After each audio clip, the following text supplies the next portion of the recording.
Welcome back to the Deposit That podcast, everybody. I'm here with Jade, who is a reporter for CNBC. Welcome to the show. Thank you so much. So we're going to be raw, organic, real, and we're going to do a concept like 21 questions back and forth, right?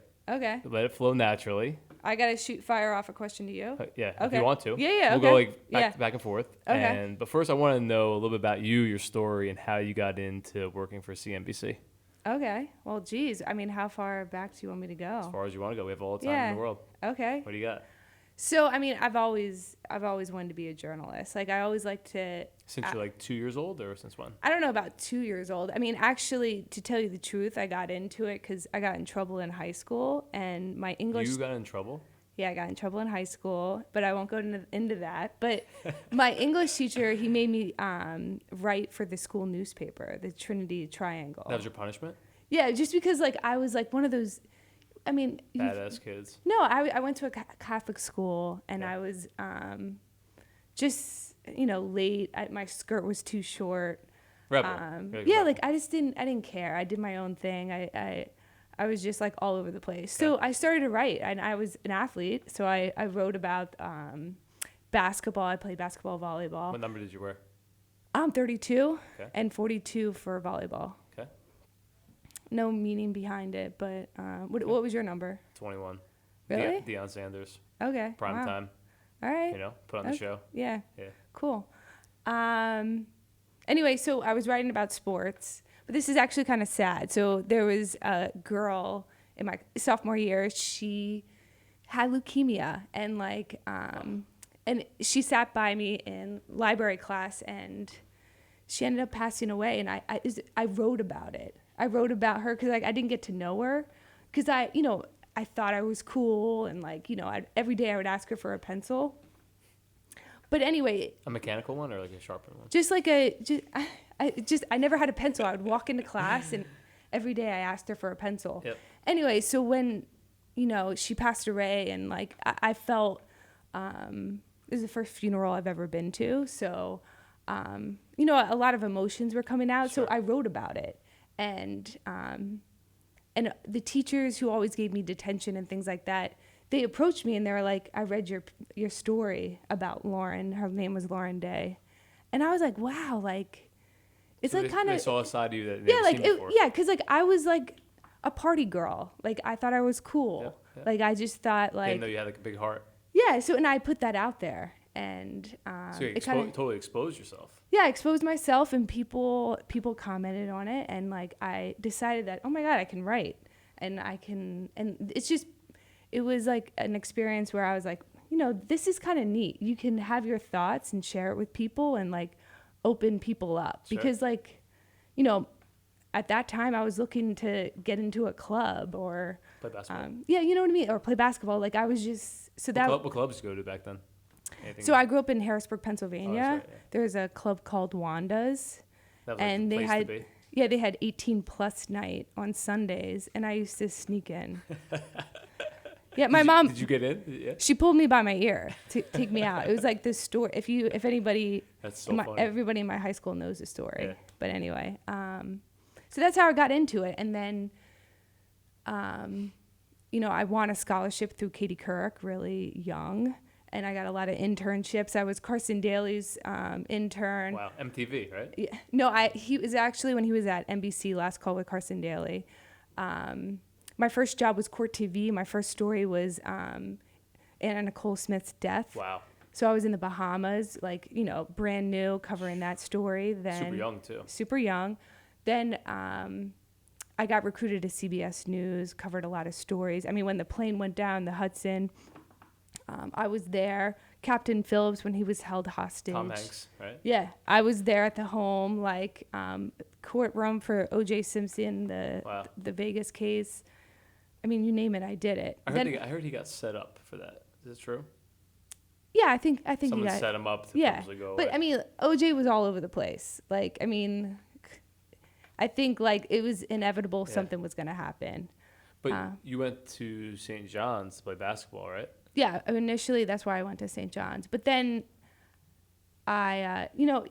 people go, I wasn't that committed to the sport. I just wanted to be in New York. And then once I got the scholarship, I knew I was gung ho about. So you like lost your passion for sports if you ever had one? Yeah, no, I still have passion. I mean, Yeah. I cover a lot of athletes now. Right. I interview a lot of athletes. I talk to them about their startups and, their health routine, things like that. So like, I'm still passionate about it and I love watching it, but it wasn't meant for me. Like, I think once you find what you're truly meant to do, you put it all in. Do you find that you're drawn to the psychology behind the athlete? And do you feel like an athlete's psychology or the way they think or work is different from a lot of the other people you interview, like CEOs or whoever else you interview? No, I mean, I guess so. I mean, I think a lot of them,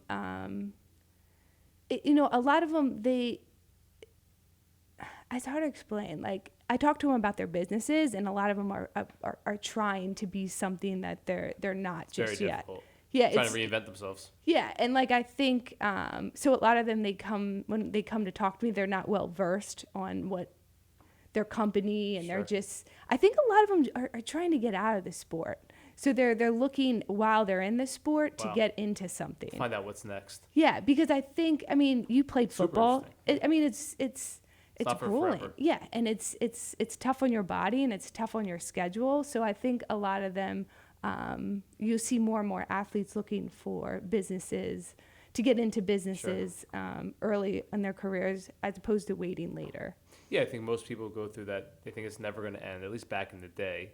And usually like their financial advisor would take money, and a lot of them had their money lost or stolen or invested into empty ventures. Yeah, but now they're getting smarter. I mean, like, look at Drew Brees. Completely. He has 300 franchises. Crazy. Like everybody's Peyton in Manning too, all those guys. They're all into like franchising their because it's an easy way into a business to be an owner, but have it all set up and have it be their face. A lot of guys get into the businesses. People get drawn in by, from what I've seen, been around the guys. They're brought into a business as like the face of it, but like you said, they don't really understand the business or the inner workings of it. And then they come out of their profession, the NBA, MLB, or especially the NFL, and they're like, hey, I want in.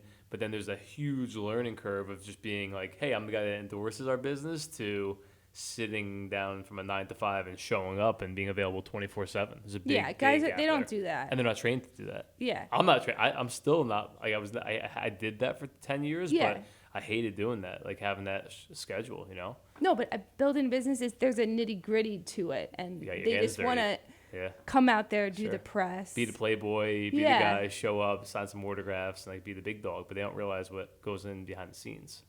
Yeah. It's like the training in the off season versus playing on Sundays. Mm-hmm. Like, right, that's kind of how it is, and they forget like in business you still have to train in the off seasons, and they're not really interested in doing that. No, I had Gronk like a couple years ago because he was involved in like an emoji type company, and he had no idea. No idea. He had no idea what it was about. He had no idea what to talk about.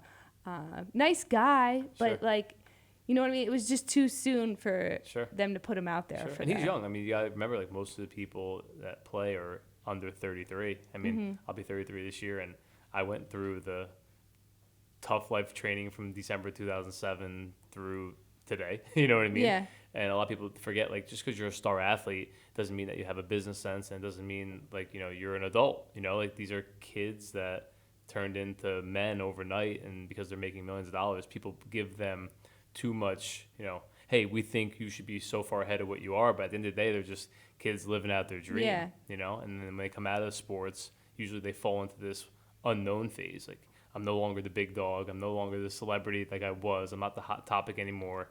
And the reinventing themselves has to take a mental toll on them, I feel like. Yeah, no, I feel that a lot of athletes go through that. But that's why they start early. Right. Like, smart, super smart. Yeah. So I think they should have some type of internship program. I know like Justin Tuck works for Goldman Sachs with my best friend on the same team, but he went to Wharton School of Business, and worked his way up, came from Notre Dame. So he already had that alumni network and everybody to kind of like push him in the right direction. Yeah. Most of these guys don't have that experience. So when they get out, they kind of have to like refine their way of what to do. Yeah. So I mean, I know I get to ask questions too. Yeah, so like, so you played football, but I rode the bench in college. You did? I watched other people play football. So if I ever like go back to Fordham, I'm gonna take like a white spray paint. And I'm gonna spray paint the circle that I always stood in as like a dead body, because I just stood there and watched other people play. Yeah. My quarterback went to the NFL though. A guy by the name of John Skelton played for the Arizona Cardinals.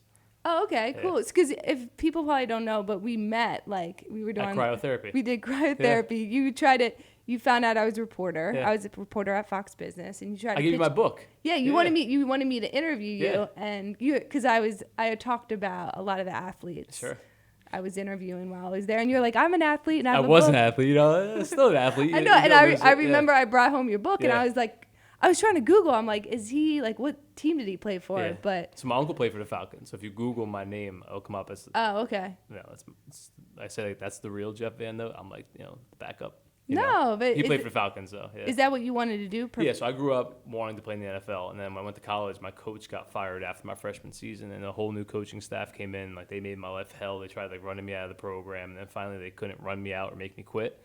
So they just cut me going into my junior year of eligibility, and I played wide receiver, and they were like, "You're never gonna catch a pass here." I'm like, "Yeah, I am." Like, "No, you're not. We control whether you catch a pass here or not." So I never even got a chance to play.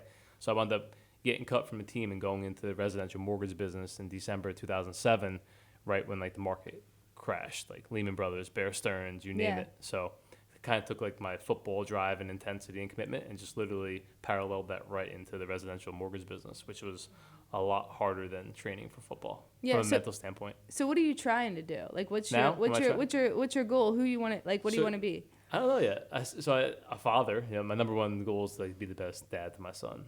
That's my pride and joy. I always say like I named him Jeffrey Jr. because I want to make him like the better version of me.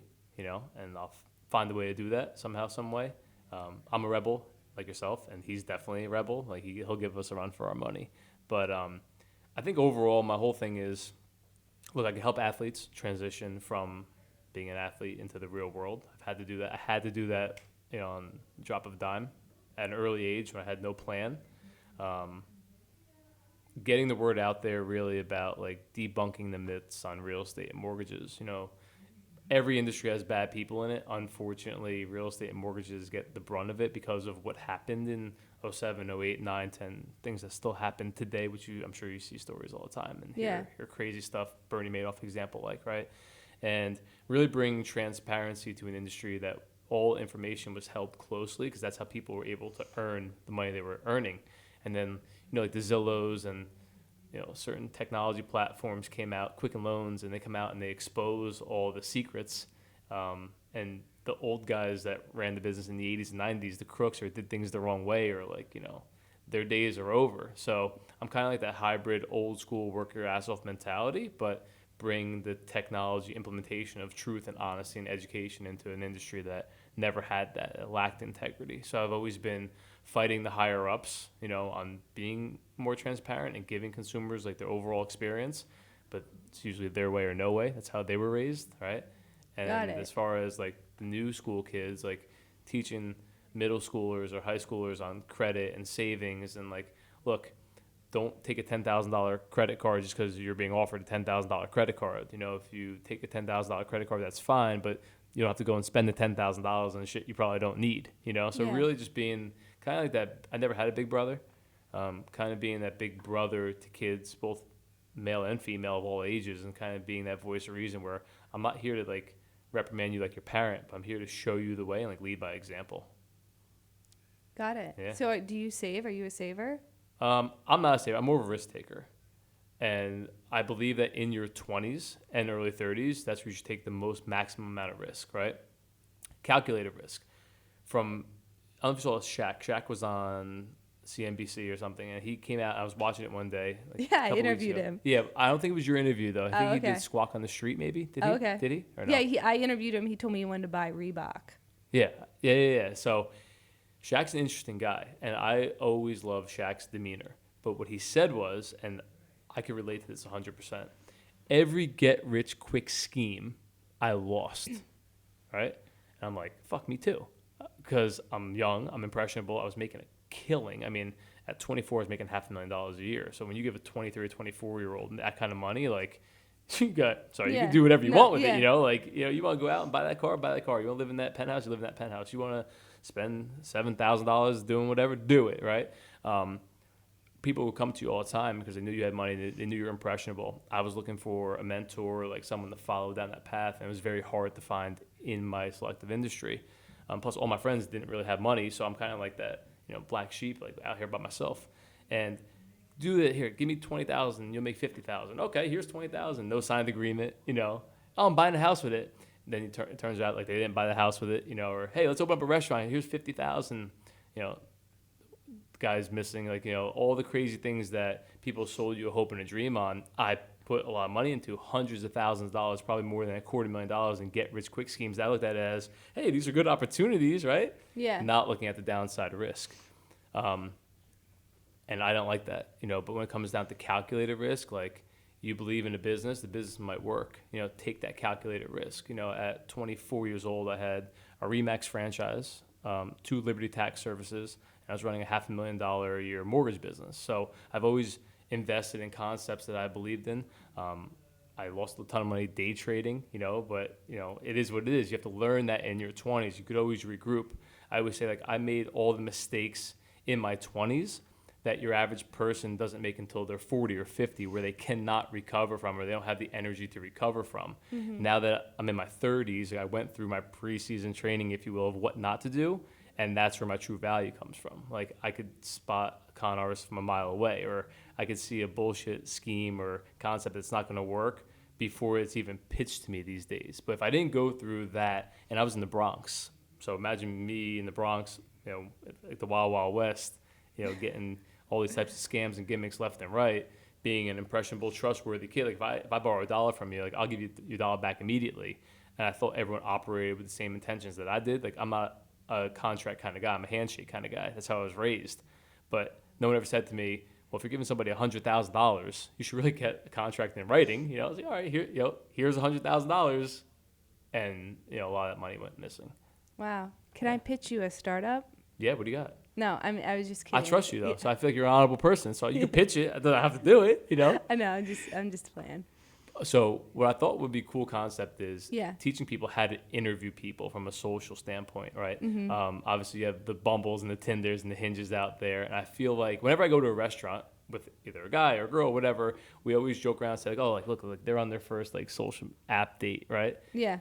How do you recommend getting to know someone? Obviously, interviewing someone's a very intimate thing, in my opinion. Like, you need to go, like, get to know someone. You have to, like, ask the right questions. You have to feel their energy. Mm-hmm. So what's your advice to people that are, like, going on all these social dating apps and how to get to know somebody in that short, compressed time frame? Yeah.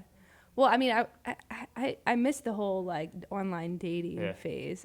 Do you do it? Occasionally. I do it more for recreation than I do for anything else. Meaning, like, it's more of, like, a time passer. Like, oh, that's funny. Yeah. Well, so in my profession, like, obviously I interview CEO athletes, people who are trained. So, like, that's a little bit different because you got to warm them up. Like, there's a lot I could tell you a million stories of, people I was excited to interview, celebrities that we all grew up with that, I thought they were going to be like my best friends, but they come in kind of cold. So you do have to warm them up. You do have to warm them up. You always have to find something like a talking point. Like I just had Andy Cohen a couple weeks ago, the Bravo. Yeah. So I actually had his desk at CBS News. Oh, wow. Yeah, that's and I remember when I started there. Is his name like carved in it? No, I started there at 24. And like, when you work at a network like that, like, I mean, you are working. Sure. Like there's not a job I can tell you that you are working where it's like, you're going to get a sign. They're going to say 4 dead in Alabama, go. And you have a bag under your desk and you go. And you're on that story morning to night. You have to get every lead. You have to find. So you're kind of like a detective. Well, I mean, you got to get on the ground and you got to make sure you know everybody. You got to know the police handled the case. You have to call all the people involved. So you're pulling all-nighters, and people don't know that. Not your high school all-nighters either. Yeah, no, not my high school all-nighters. So. So like it's very competitive, but when you're interviewing like someone who, in a news story, you have to, and most likely you're knocking on their door, and it's the most trying time of their lives. So like, difficult. So I've learned to interview that way, and I've learned, and I got off course, but with Andy Cohen, like, so when he came in, because like Andy Cohen, this personality, and everyone was so excited. A lot of people on the staff wanted to go there, but I tried to warm him up by saying, I had your desk, because it was a famous desk. Because when you're have that type of job, it's very stressful, and you're like, God. Sure. People are always like, oh, I want to quit and things like that. But they're like, Andy Cohen had your desk. Like, think of the future. Like, there's, you know, you could be anything you want to be. So, like, I try to find something like to open them up, to like make sure I have a connection with them or research them, because you have to find that connection quickly. And you want to get the goods, because a lot of these times you only have like 10 or 15 minutes. Sure. To get that headline. So you gotta pull it all out of them. Yeah, and like someday you're gonna win some and you're gonna lose some, but you gotta really find something to connect with the person. So you know what I always say, and look, I love interviewing people because I love getting to know people. I'm just like a total people person, believe it or not. And then when I go home, I'm kind of like an introvert. Like I'd rather like be isolated by myself and like kind of regroup my own way, like get my energy back. But when you're talking to someone, it's kind of like, all right, I want to get to know everything about you. But I know about like myself, if I'm being interviewed, right, I have so much information in me that I've forgot that someone has to pull it out of me. You know, like I might have 50 valuable things to say, but I'm not even thinking about that topic or going down that route, or I forgot how important this one life lesson was. You know, so like kind of like pulling everything together out of them is a true skill and talent, I feel like. Yeah, and I think when you're dating, you don't need to know everything all at once. It's just like keep it light. You know what I mean? Like keep it... if you're interviewing someone, you just take that one, you just want that one takeaway. Right. You just want that one, you're just looking for that one headline, that one interesting fact. You can't get it all done. So you usually go in there with an idea of what you want to get. Interesting. Just because you have limited time as a reporter. But if you're on a date, like, who gives a fuck? I'm with you know? Yeah. Like, you know what I mean? Yeah. Like, if I was dating today, like, and like I used to date, like, it's just... Whatever. If you can look at every table and they're all like this. Every single table is like, oh, you know. Yeah. And like, it's like, well, I mean, oh like, obviously, on an online date, you just want him to sit down and be like, okay, is he cute? Is he like worth my time? Yeah. And then once you assess, like, you know, could I possibly like hook up with this guy? Am I interested? Then you assess that way, you know. But other than that, like, and if he's not that great, you just are like, fuck it, let me get a drink. Let me just see if he's like an interesting person. Sure. But so do you think there's a correlation between interviewing somebody for what you do and interviewing somebody either as a friend or as a relationship? Is that the same type of interview? I believe we're all always under an interviewing process, if you will. No, I think with the news interview, because like you get very limited time. There's a lot of people in a room. You're as a reporter, you're trying to get something controversial, not controversial, but you want to ask, you want to get you want to ask real questions, because like you'll have someone come in and they have it's a press stunt, you know what I mean? They want you to keep it on message, but no one wants to be that kind of reporter. But as a reporter, that's what you're faced with constantly. Nobody is getting big names just to without Like there's always like an underlying message. Are they selling a book? Is there a movie coming out, or is there a new product? So there's a reason for it. Yeah, obviously. Like all day long. Like I'm constantly like, you just was telling me about this CBD product, and I'm like, God, like I get pitched on CBD stuff all day long. So how do you pick your stories? How do you pick like who you're going to interview or what topic you're going to follow? Is it more of like a personal thing? Like, hey, I'm interested in this, or hey, I think we should head down this route because for whatever reason. Yeah, so I mean, I get hundreds of pitches a day. So and do you filter them all out yourself? I filter them, and then I'll say, like, you know, I'm happy to meet with you, because everybody wants a meeting. And so there's a coffee shop down at in our building at CNBC, and throughout the day I'll take 2 or 3 meetings, and you know they're quick. So they'll come in, and like a lot of these are companies I like, and you know they come with their products, and like. To me, it's not about pushing a product, because like I don't want my readers or viewers to like think it's like I'm pushing something on it, but I want the story behind the product, you know, where it's like even like I was telling you how I did a story on Bob Iger, the Disney CEO. I mean, he started as a summer janitor, you know, cleaning gum off his desk. So like when I meet these founders, I like to learn their stories of like how they got there, how they got their start. So do you feel like you're inspired every single day? Yeah, no, it's inspiring, because like a lot of these companies, especially, I just met I shouldn't even say the company, but this company where I was very impressed with what he built, and it was a controversial product. And when I met him, And this guy built $100 million company, and he has the Kardashians backing it. And like, when I met him, I'm like, oh my God, I was like so surprised he was the founder. So would you have like a preconceived notion of who this guy might be? Yeah, because like a it's fake just story. Yeah, it was just like a normal guy. Like if you saw him Yeah. walking down the street, you wouldn't. You know, he's not like, you know, he came in jeans, a t-shirt. He didn't have this impressive background. He just had an idea, and he just started. And you know, a couple weeks ago, I interviewed the co-founder of Netflix, Mark Randolph, who started it with Reed. And he's like, Jade, listen, he's like, you know, he wasn't passionate about movie. It wasn't movies. Him and Reed weren't like, oh my God, this is our passion. We got to do it. They just wanted to create an idea that was kind of off the Amazon, because Jeff a couple years earlier just launched Amazon. They were like, okay, he's getting in a lot of momentum. He just IPO'd. There's a lot of money in this. What can we do in the e-commerce game? So they just were throwing ideas at each other. And then, you know, the idea for Netflix came, and he's like, we just started. He's like, the idea is you got to start. You know, you don't need to have the full plan. He's like, the difference between, you know, all these billionaires and people who are making money, or these entrepreneurs, they're just starting it. They're not ready. They don't have all the answers. Ready. Yeah. So it's just, that really stuck with me, because I see it every day. Every day when I go through, I feel like you're getting the best education about business in the world. Like every day. Every day I meet with these people, and then, you know, and it's inspiring, right. But it's also, I see a lot of mistakes, and I see, you know, they come in with the meeting, because like obviously if you're going to get on CNBC, it's big, you know what I mean, and it's big for your business, and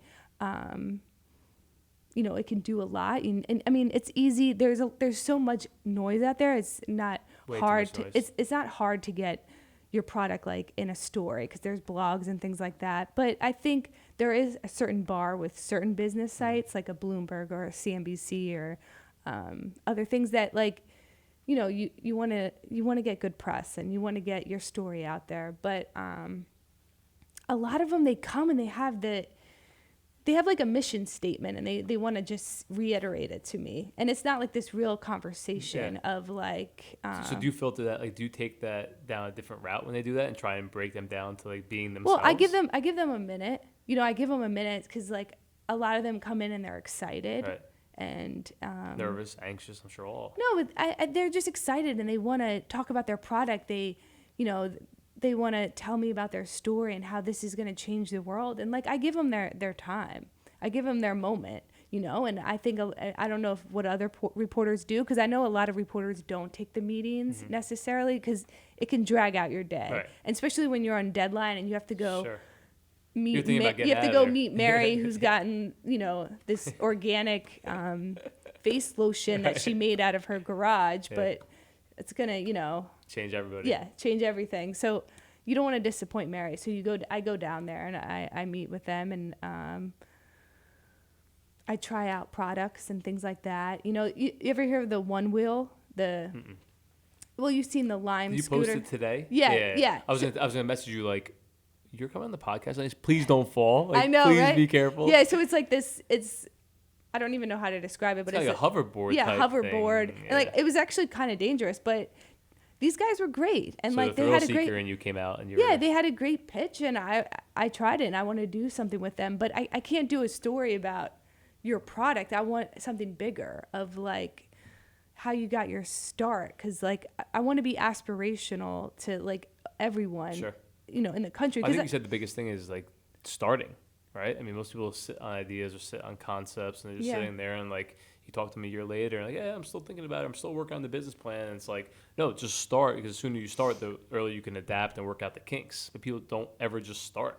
Yeah, you got to start, because like a lot of these people out there, you'd be surprised. Right. They're average people starting companies. Everyone is, right? And they're like, they're even if that fails, they made contacts to start something else. And like, I think it is a certain kind of person that to be able to start a company and build a company, because it's not for everybody. It's not for everyone, because it is a hustle, and it's going to take, you know, everything you have to make it happen. Blood, sweat, and tears. Yeah, you know what I mean? And and I spoke to, do you know who Tim Draper is? The billionaire venture capitalist. Yeah. I mean, he's the one who, he was the first to invest in Hotmail. He's big on Bitcoin. He, Tesla. He's like, he actually rejected Netflix. Really? Yeah, because at that point, they just wanted to send DVDs through the mail. And he's like, guys, come up with something better. Right. And he they did.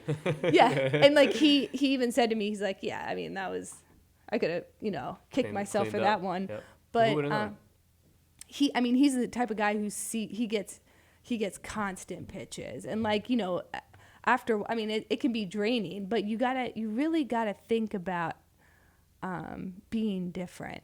Who's your favorite person that you've interviewed on a personal level? Oh my God. Like the one person that just jumps out of your mind, like I loved interviewing. So this I think person. one of the most, Martha Stewart was. It's interesting. I worked so hard to get that interview, and it was when I first started doing on camera stuff and getting big names, and I tried, and her team called me on a Friday and said she'll talk to you tomorrow at 8 a.m. And it's Saturday, I'm off. Yeah. But like, I was like, okay, yeah, why not? Gotta see do you it. there. Duty So calls. I pulled an all-nighter, and I went into Fox, got my hair and makeup, at 6 a.m. And I went down there. So they're ready. So Fox has a team on call 24/7. If they call No, you. I got my. They didn't. It was actually at that time. It was during the campaign, so we had no crews. Gotcha. But I got my hair and makeup done anyway because I wanted the photo op. Gotcha. So I showed up at 8:00, and I think I sat for 4 hours in her office. Wow. Waiting for my time. Sure. Which, it was supposed to be at 8 a.m., but, As I just sat there. And just that moment when they called me over and they ushered me into her office. Here's and they the closed, closed the door, and Yeah. then it was like one-on-one. It was just that kind of moment where I was like, okay. So that clicked. That was Yeah, like your like, aha moment. Yeah, like I can do anything. You know what I Interesting. mean? If Martha at this time is giving me one-on-one, like, that was pretty powerful. There's so many stories.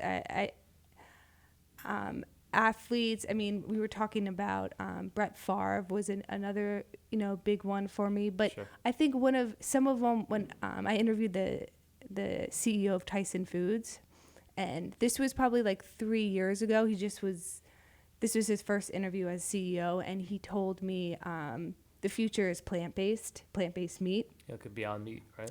Well, they just invested 5% stake did, right? at Yeah. that time, and I asked him about factory farming, and it was like a big interview with a powerful person who can change our food system. So I think that was a big interview for me, and I had General Mills and things like that. So I really like the big, powerful CEOs who can really make change and ask them tough questions about our food supply, and because a lot of times when those guys, they go on our news show, it's not, they're asked about their earnings. They're not asked about factory farming, or why are you putting all these chemicals Sure. in your cereals. Sure. So like those Like are the real important stuff, actually. Yeah. So those are the interviews.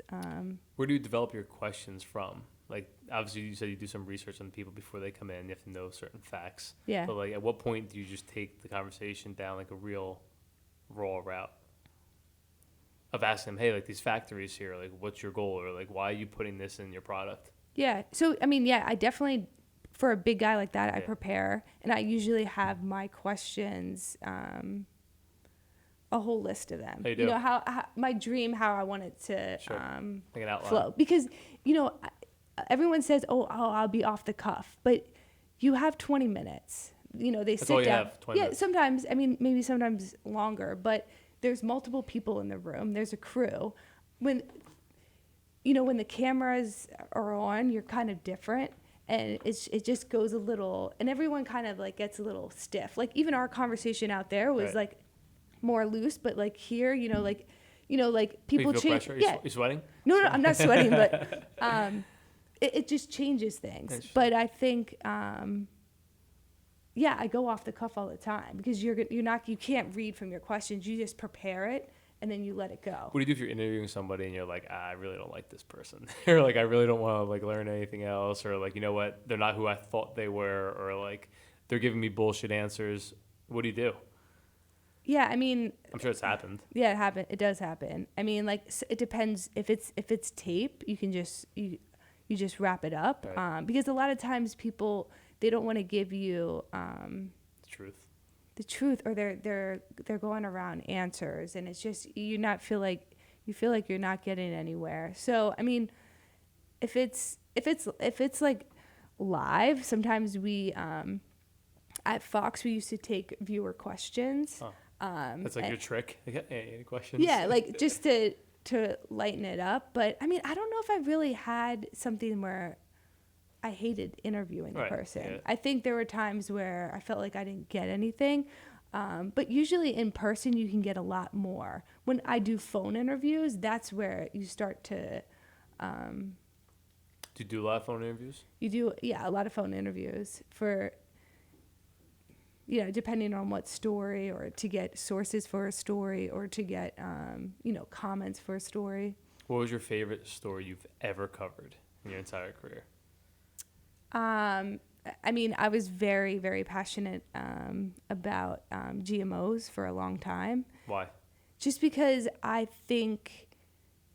I think it's the biggest problem in our food system. And I think people aren't educated about how our food's grown and what a GMO is, and more so now than they were when I first started reporting, because I did a story on Fox what a GMO is, the truth, and I talked to so many experts, and they explained how it affects us and how it affects our health and how it affects our food supply, even our environment.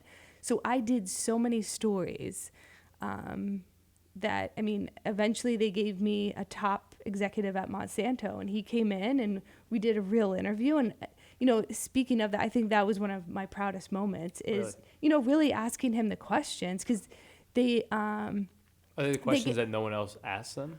Well, or you haven't heard the answer to? I haven't heard the answer to. I interviewed Rob Farley. He created GMOs in the 1980s. Wow. So, and it was at... we did I think they came out, I think it's like their 30th anniversary. It might be their 20th. I don't remember exactly, so don't quote me. But, I just asked him, there's so many concerns, and, it's linked to cancer and things like that. And you saw all those trials with Roundup Sure. and things like that. So I did so many stories just trying to get to the truth of it and trying to get to the bottom of it. Were you able to get that?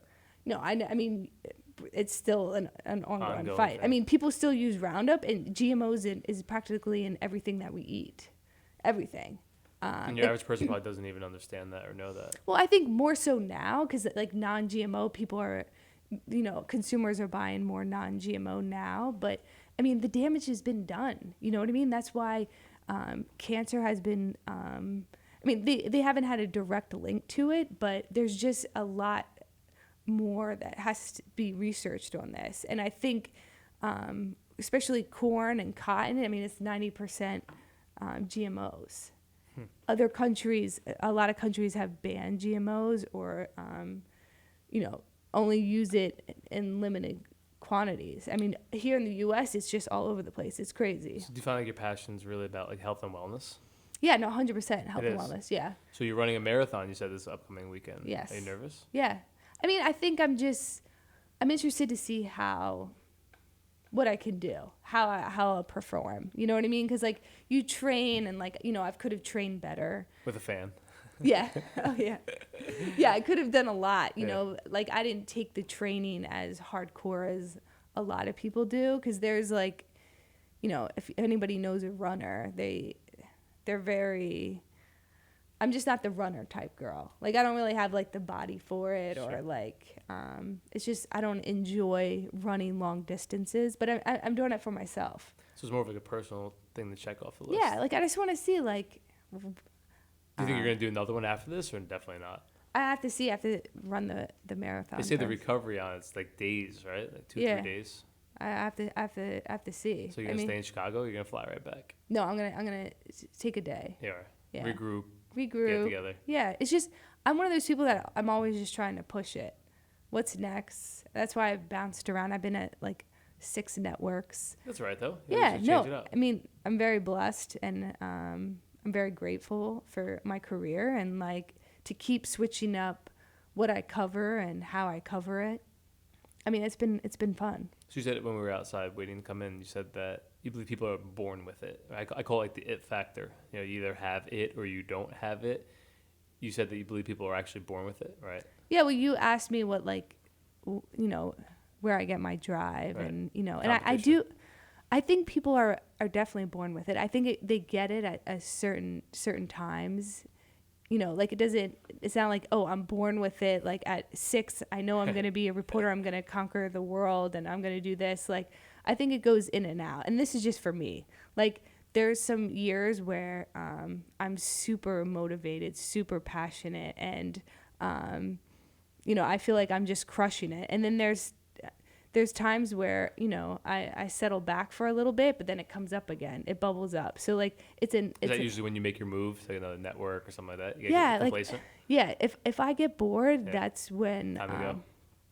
Yeah. Then you're in a pretty long standing relationship, aren't you? Yeah. How long? 4 years. That's a long time. Yeah. That's crazy. Is that your longest relationship ever? Longest relationship ever. Wow. What are your secrets for 4 years of relationship? Well, I don't know if 4 years is that long, but for me it is just because I'm the type of person I do get bored easily and I'm very I have high expectations, not only in myself and just like especially in relationships, like I definitely want to make sure I got the best. That's why I've waited until my 30s to like really settle down. Interesting. But he passed all the tests and he's definitely one that brings me to the next level. That's awesome. And like it's hard to find someone who shares that kind of drive. What does he do? He's a partner at Deloitte. Oh, that's cool. So yeah. He works, he knows about work ethic and all that. He works hard, but he doesn't let it like consume him. Mm-hmm. He's very humble. He's very he's not in it for the money. I think he's in it. He likes the hustle of it. You know what I mean? And watching him rise the ranks has been inspiring to me because I'm the type of person who likes to bounce around. And, if that network doesn't work, well, come and go. I'll go to Bloomberg. Yeah. Okay, Bloomberg doesn't work. I'll go to Fox News. And, like, I've been very blessed, but there is something to sticking with something. And he showed me that because, like, he started at Deloitte, and he most likely, whatever happens, he'll finish at Deloitte. Wow. Yeah, I mean, it's unheard of, especially in today's type of world we live in. Yeah, and then so he's taught me a lot about being consistent and patient, exactly, and because I think we're both millennials, and I think we want things quick. Like, okay, this isn't working. Let me jump to the next one. Let me jump to the next one. And then you're going to be jumping all over the place, and you're never going to find what you're looking for because you don't give anything a shot. And that's even when people talk about dating. Completely. Like, okay, this chick, Yeah, whatever. Fits the mold. Her face wasn't that cute. I don't know what you say or whatever. And then, like, let me just swipe and get someone new because it's that easy. And, like, now with the economy, people are bouncing around pretty quickly, and like you're able to, because those traditional corporate jobs, they're there because a lot of people are trying things in their own. Yeah, who wants to be an entrepreneur and do their own startup or do their own special thing. With that, like, I mean, as you know, like sometimes the money's good, sometimes the money's not. In the startup kind of world, it's usually not good. Yeah, for most people. That's what I'm saying. Most people like, are business people. Most of the entrepreneurs I meet, they, they'll tell me their valuation of, whatever, $20 million. Haven't made a penny yet. Yeah. Serious. But they're like,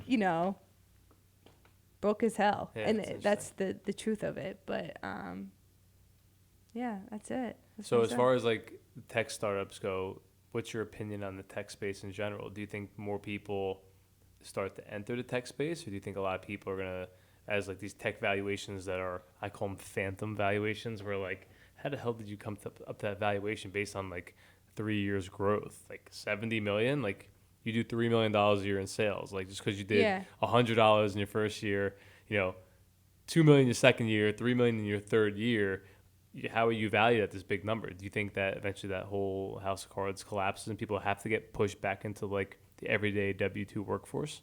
Yeah, I mean, look at, you're talking about, look what happened with WeWork and Endeavor. I called that years ago. Yeah, Endeavor just pulled out of their IPO, and WeWork, it's just been a debacle. The CEO obviously buried that, but yeah. Yeah, but great concept, just terrible leader. No, tech is where it's at. I think tech is going to continue to drive, and there's more technologies than ever before. So, to answer your question, yeah, I think the valuations are out of control, and because venture capitalists are throwing money, because this is like stupid money at like dumb ideas, and sometimes the ideas, they're not fully planned, and I see it all the time where they sit down with me in the meeting and they say, we've raised $60 million. I go, you did? For like, and this is true for like a smoothie company. Yeah. I'm like, holy shit. Yeah, big number. If you could do it, I could do that. Yeah, you know? I know. And like,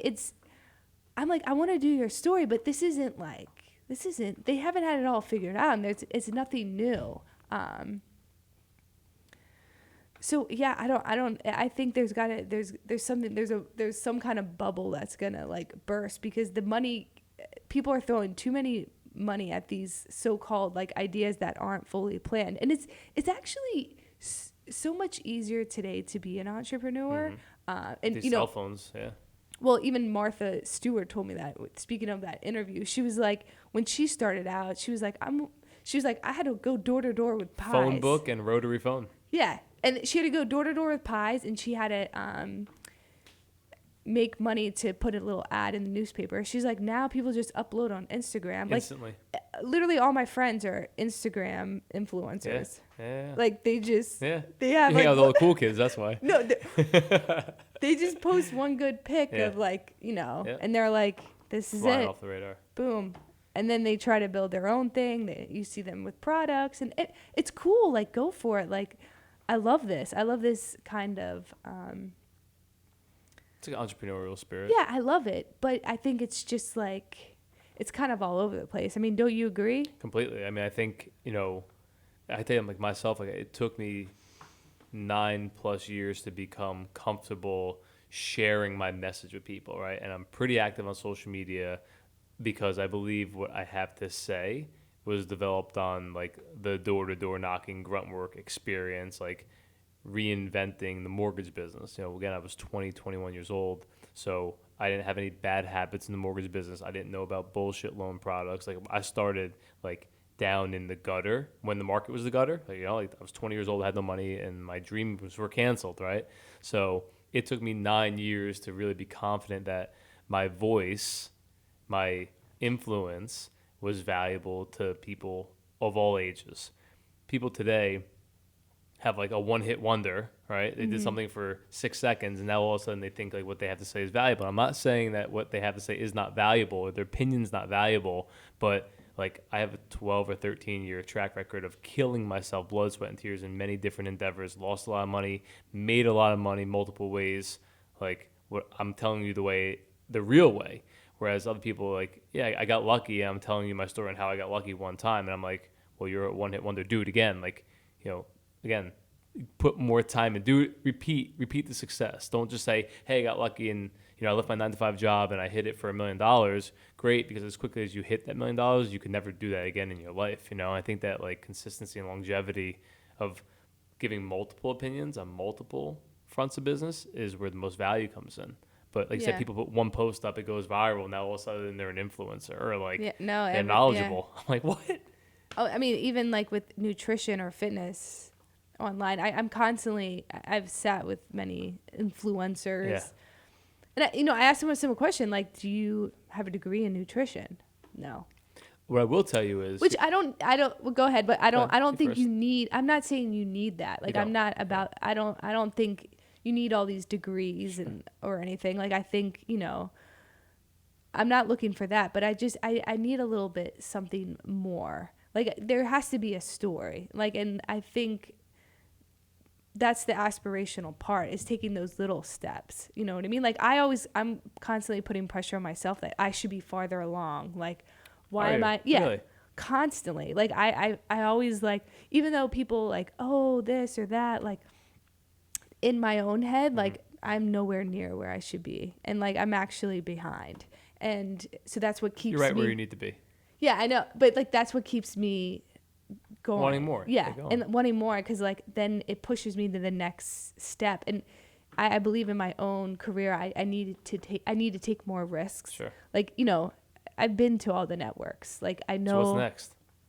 Yeah, so that's my plan. The yeah. Jeff and Jade podcast. Is that it? I told you can't afford me. Yeah, it's a we thing. Yeah. I know, but I want, like, throw me. You wrote checks. I'm with you. Yeah, I mean, no, I'm kidding. I got you.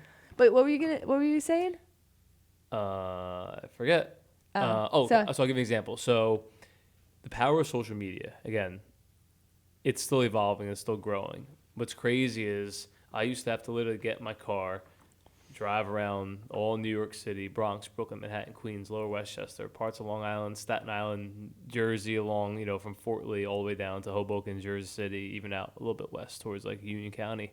And I meet all these people face to face, and that's so valuable, right? Mm-hmm. Now I have all those face-to-face relationships. I have a decade of ground and pound. So now social media allows me to build on it to extend the market. So, like, I could be in Arizona, someone can see my post in Arizona, California, and I get more deals today off people I don't know off Instagram. I get more DMs from people wanting me to help them with their real estate financing that I don't know than from people that I've known. Now, obviously, the business trickles in. It's a different area, different market, but it's super powerful, right? Yeah, so powerful. Yeah, I agree. And the only thing that I've tested, because I'm not the type of person, like, again, I'm very careful on who I follow or who I endorse, who I, like, put my fate in their hands for. But there's two trainers I follow online. Trainers, like athletic trainers. One was the guy that trained Alvin Kamara. His name is Dr. Reef. The other guy's trained Antonio Brown. This guy, Ebenezer Samuel. I'm trying to get on the podcast. He replies to my DMs, but then he ghosts me. So if you're listening, please come on the show.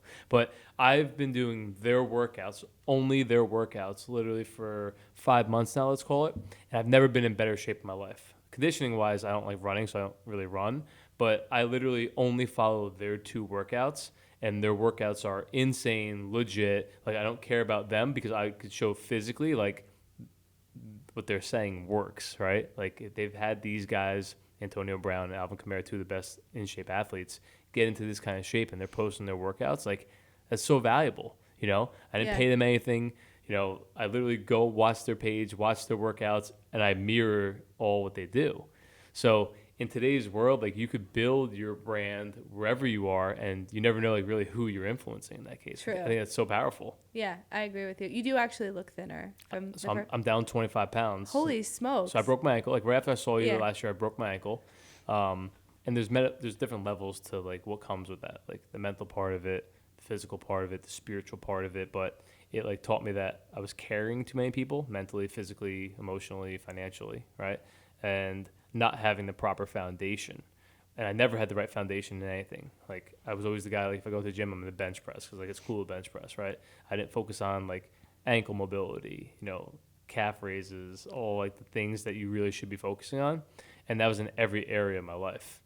I always just, like, went and, like, built the skyscraper but forgot the most important part of it, which was the foundation. And I went lean in every part of my life, and like I said earlier, like, I still eat cheesecake, I still eat ice cream, I still eat cookies, I eat whatever I want, but my workouts are super intense now, and I was able to get rid of the fat, and, like, again, personal business, cut all the fat down to go super lean to be able to, play the most efficiently, like, I'm probably faster than ever, and I'm definitely in the best shape. Like I said, I'm in better shape now than I am when I was playing college football, and it's because my mind's in a better place. So that taught me everything. I mean, I was 190, 195, like still in good shape, but not what I am now. Different. I'm more like nimble, if that makes sense. Yeah, no, you look good. know? So are you dating?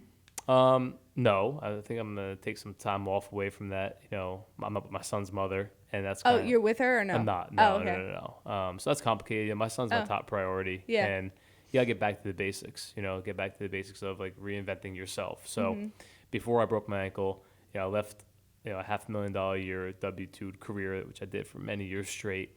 I opened up 4 of my own businesses. 2 of them failed. One because I chose to let it go. Another one, I had a business partner basically bankrupt the business. That sucks while you're, being laid up, watching that all go on. But it teaches you really to focus on like what matters, and I don't believe you could really like be present with somebody that you want to like date or be with until you're fully able to be confident with who you are and know what you want. I could tell you that for a long time I knew what I didn't want and I attracted what I didn't want.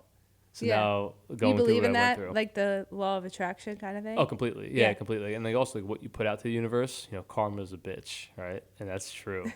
So like the more bad things I shouldn't say bad things, like bad intentions you have or wrong intentions or just misplaced intentions, like you have to like go through all that full circle to come back in order to be able to move forward properly. But I tell everyone like, and it's kind of like messed up to say, but it's all I knew. Like you're a product of your environment. And me personally, like it's so fucked up to say, I never looked at a female as a partner, meaning we're dating, we're boyfriend, we're girlfriend, we're whatever, like we're exclusive, but I never had to rely on them for anything. I was like super self-sufficient, right? Self-sufficient. Like I would do my own laundry, like I cooked for myself. Like I didn't look at a female as a partner. And then when I had a kid with somebody, I realized how like it really is a partnership. And it changed my whole dynamic of what I actually look for in a person. Like basically like, if I go down and break my ankle, are you going to be able to hold the fort down? And if the answer is no, then like, it's kind of important, right? Someone that motivates you, inspires you, you could have all the love in the world with the person. But if you don't like have the same aspirations or goals and like want to get to the same level and keep like looking up at each other and like being able to accomplish somewhat of the same things, it's probably not going to work out. Like if I want to work 24/7 and you want to go on vacation every month, those two things aren't aligned, So I've learned so much from that. And, look, since I'm 4 years old, I knew I always wanted to like have a wife and have kids.